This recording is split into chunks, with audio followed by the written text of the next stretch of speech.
Good evening. How's everybody doing tonight? Boy, have we seen enough rain for a little while.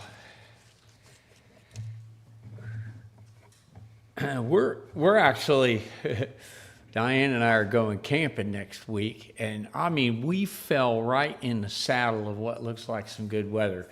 And it's funny because Diane will say, "Well, you quit looking at the weather because you know it's going to change." And she's probably right, but I'm pretty psyched up, so I'm always watching that weather anyway, right? Tonight I wanted to do, my thing's going to be on Nehemiah, obviously taken from the book of Nehemiah, but just mainly exploring Nehemiah's character. Nehemiah is a fantastic book, and y'all I know are very familiar with it, so this is kind of just a brush-up course on Nehemiah, right, as it were. Of course, the Jews were taken off into Babylonian captivity, and memory serves me right, it's 586, 596 BC, somewhere in that neighborhood. Around 536, Zerubbabel led a group back to Jerusalem, as was predicted, approximately 70 years into captivity, 60 or 70 years, somewhere in that neighborhood, and as was prophesied in the Bible. But he led a group that was about 42,000 Jewish people back to Jerusalem to do some work essentially on the temple, to help rebuild the temple. Now they estimate with servants and everything, it was over 50,000 people. That's a pretty large group of folks. Their job was to rebuild the temple, and it took them about 20 years to somewhat rebuild the temple. And then in around 457 BC, Ezra went back and had somewhat of a revival. Zerubbabel, Ezra, you're talking about spiritual as well as building revivals. Well, around 445 BC, Nehemiah hears about the condition that are going on in Jerusalem from his brother who had went there and saw what was going on and returned. And it says in Nehemiah chapter 1, verse 3, it says, "The remnant there in the province who survived captivity are in great distress and reproach, and the wall of Jerusalem is broken down, and the gates are burned with fire."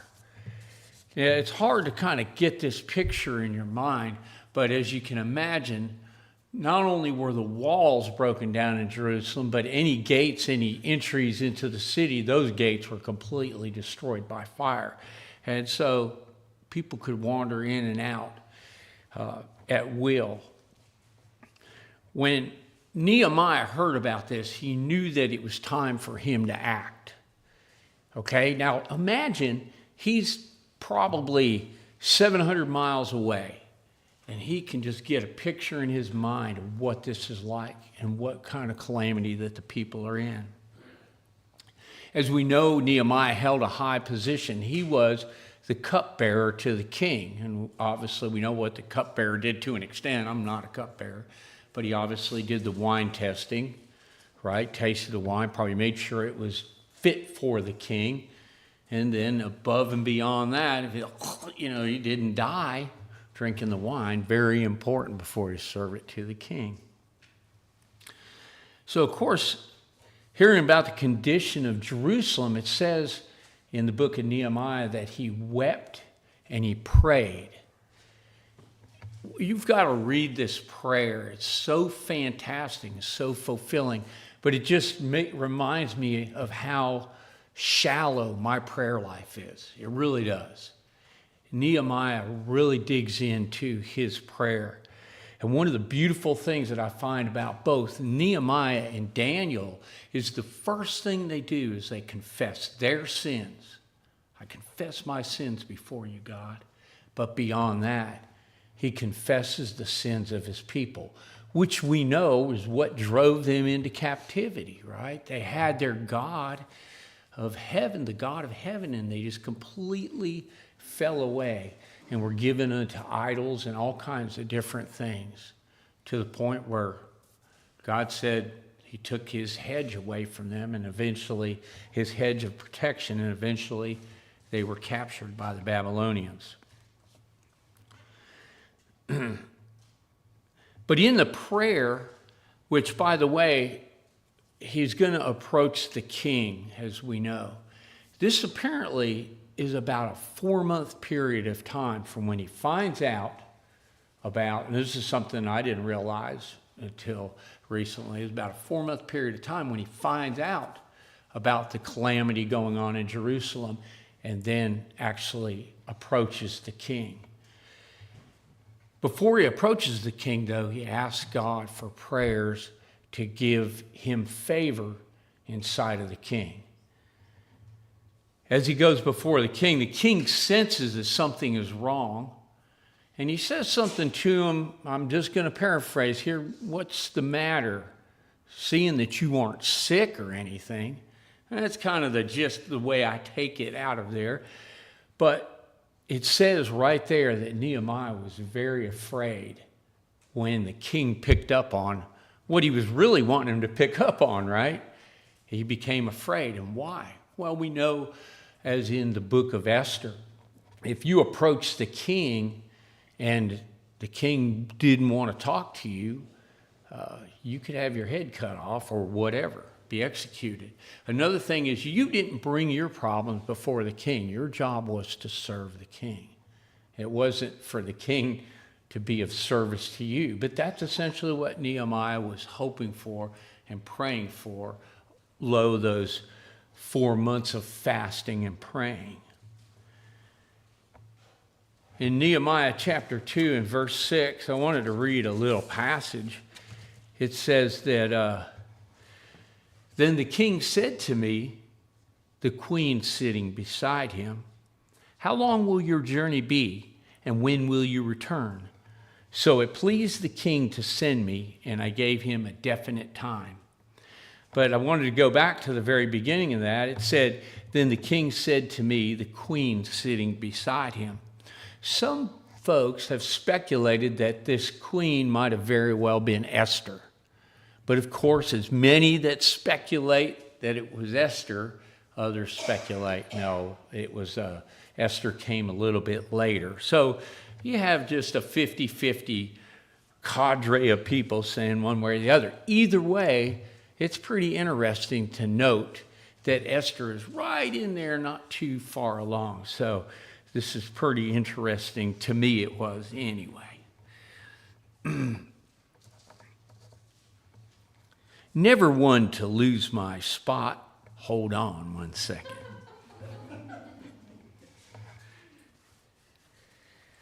Oh, where did I go wrong? I shouldn't have drank that whole bottle of wine before I got here. Wow. Nehemiah was so well prepared and organized, and of course, like we said, about 4 months of planning and thinking, that he was able to give the king a definitive time that he was going to be gone. And this is about 12 years, 12, 13 years. I couldn't quite pin that down, but still, imagine he thought about it and went to him to say, I'm going to be gone for 12 years. If my wife's gone for 12 days, I'm freaking out, right? So not only that, he brings the king, he has like a material list together. He knows what he needs.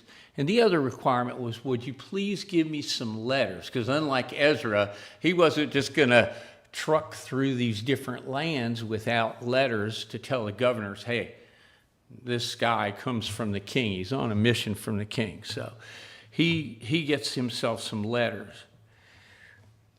The plan. It takes Nehemiah about 3 months to arrive in Jerusalem. So that's quite a healthy trip, isn't it? And he arrives there as a governor, not a servant. He's going to be the governor of Jerusalem, given that to him by the king. Now, it's really interesting because Nehemiah is a very patient man. When he gets there, he doesn't act rashly or hastily. It takes him about 3 days to do anything. get his feet on the ground. Think about it. You know how some people come in and are like balls of fire, and you're like, you're tripping over yourself. Not Nehemiah. He's looking around. He wants to see who his enemies are, what's going on, get the condition of everything. And then when he finally does something, Nehemiah goes out at night. He just takes a couple with him, a few people with him, not very many. And he goes out at night and he looks over the walls of the city. He wants to see what parts are broken down, what needs to be done. I'm sure he's taking notes. It doesn't specifically say that, but he's assessing what's wrong with the walls, what's wrong with the gates, what do I need to get repaired. And he does that at night. He doesn't even let the people of Jerusalem know. People of the city don't even know that he's gone, for the most part, except for obviously some of those servants that went with him. But then finally, once he had a plan for restoration, he gathers the people together to help. And he says, the reason I am calling you together is that we may no longer be a reproach to those people that are around us. You know, when you think about it, all we read in the New Testament, especially right before when the Assyrians attacked Samaria, and then the Babylonian, they try to attack Judah or Jerusalem. What did the people were always saying? Oh, they're not going to take, we have Jerusalem, we have the temple. In their minds, there was no way that God was going to allow his holy city to be ransacked. But we know exactly what happened. So here Nehemiah says that we may no longer be a reproach to those people around us. We're going to rebuild. We're going to rebuild Jerusalem and get things back somewhat to the way they were.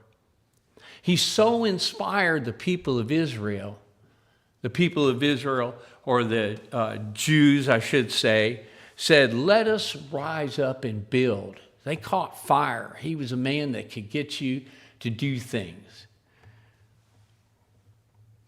When we talk about the work, there were a variety of different workers. There were priests, rulers, women, craftsmen, Jews from other cities. I found it very interesting when you would read through it. It seemed like a family would take on a certain section of the wall, as you recall, and take care of building it. And I forget the gentleman's name. I wish I should have wrote it down right here. But it says that he and his daughters constructed this part of the wall. I thought can you imagine that? It's so cool. They were so inspired. He didn't have any young men, but he had daughters, and they took part in this building process of the wall. Some of them rebuilt the gates, and some of them rebuilt the walls and the gates and things like that. And it would be listed by families what they did and where they chipped in.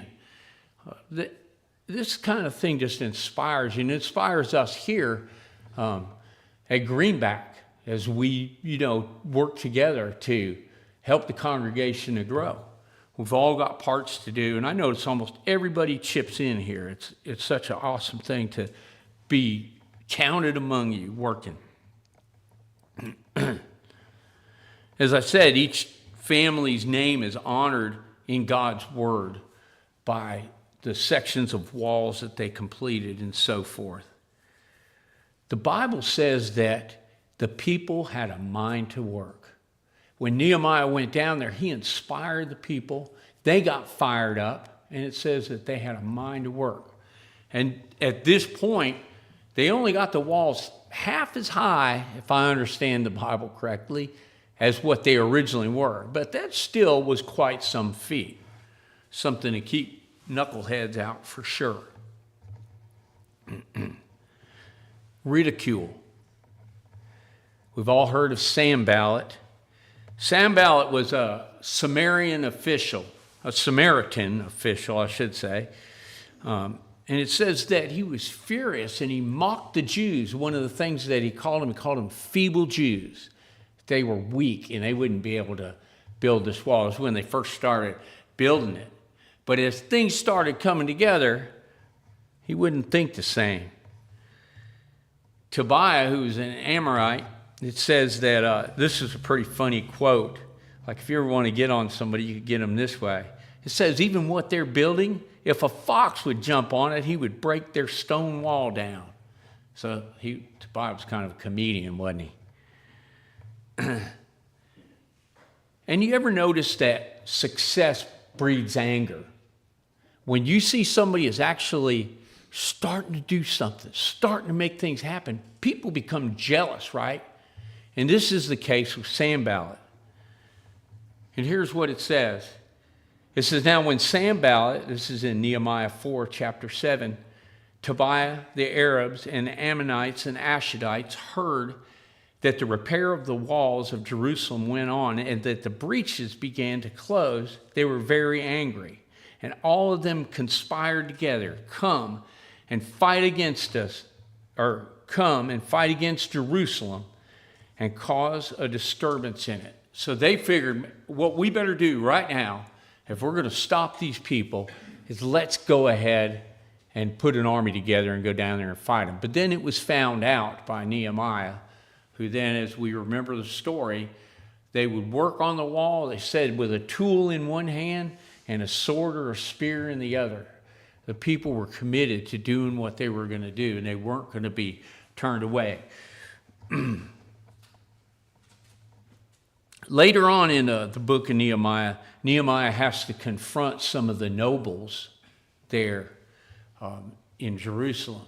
Because what they were doing, as all people with money have the ability to do, they were lending money, but at a very high interest rate. And they were lending money to people because, if people had farms or whatever else, and they couldn't, maybe a famine would happen, and they couldn't quite afford to stay up with it, they would have to borrow money.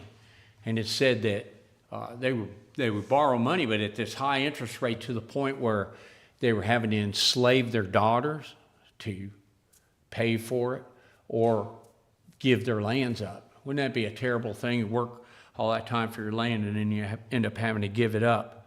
So Nehemiah confronted the nobles about this. And it's a real interesting passage because right there it says they didn't have a word to say. He confronted them and they were just like, mum's the word, right?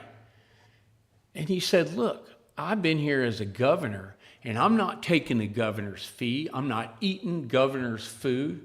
He says, what I'm taking is what the king sent me, and that's it. I could be charging you such and such, and it was so many shekels per person to have the governor there in Jerusalem. But he said, I'm not taking any of that, and I don't expect you to. And so, fortunately, the nobles agreed, and they kind of let people out from under their burden. So that was a great example by Nehemiah.